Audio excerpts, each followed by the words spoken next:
Comrades, I'm very happy to greet today the founding conference of the Women's Anti-imperialist platform in Caracas.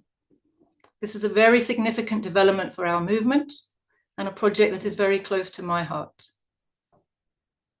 All over the world today, as the global economic crisis becomes ever worse, the burdens on working people are becoming ever more intolerable, and on working women in particular, since we know that in general, it is women who bear the extra burden of trying to make ends meet, trying to feed their families, trying to bring up their children and their grandchildren, trying to take care of the elderly, the sick and the disabled, as well as having to often work 2 or 3 jobs to help the family to survive through times which are getting tougher and tougher and tougher.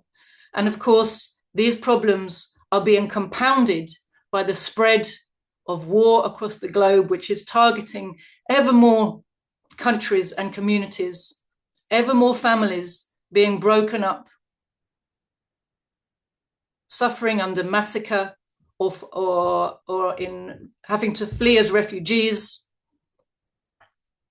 And this is only going to get worse as the crisis develops and the drive into this Third World War deepens and spreads its flames across more of the world. Because of the burdens women face, very often they feel that they simply don't have time for politics.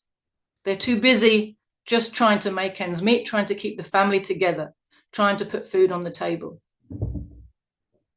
What our movement needs to help women understand is that, in fact, it's the very difficulties they face that mean they must make time for politics. That, in fact, it's our politics, the politics of anti-capitalism, anti-imperialism, that are going to liberate them from the double burdens and the triple burdens that they face today and offer them and their children the hope of a decent, peaceful, cultured existence in the future. History shows us that no revolution has ever been successful without the participation of a mass of working class women. It also shows us that when a movement is successful in mobilizing masses of working class women, nothing can stop it. We remember that the February Revolution in Russia was sparked by a march of working class women who were demanding land, peace, and bread. The economic and the war crisis had driven them onto the streets, and it was their mass participation that triggered and lit the flame of the February Revolution, which led on then to the October Revolution. And it was women's participation that made sure the October Revolution was successful and socialism was successfully built in the USSR.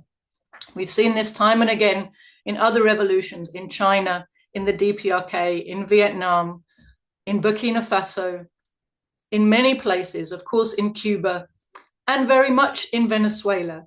I have seen myself how the grassroots of the Venezuelan mass movement for socialism is held together by working class women in working class communes. Venezuela is a wonderful example to us of the power of mobilized working class women and the importance, the significance they hold for the success of our movement.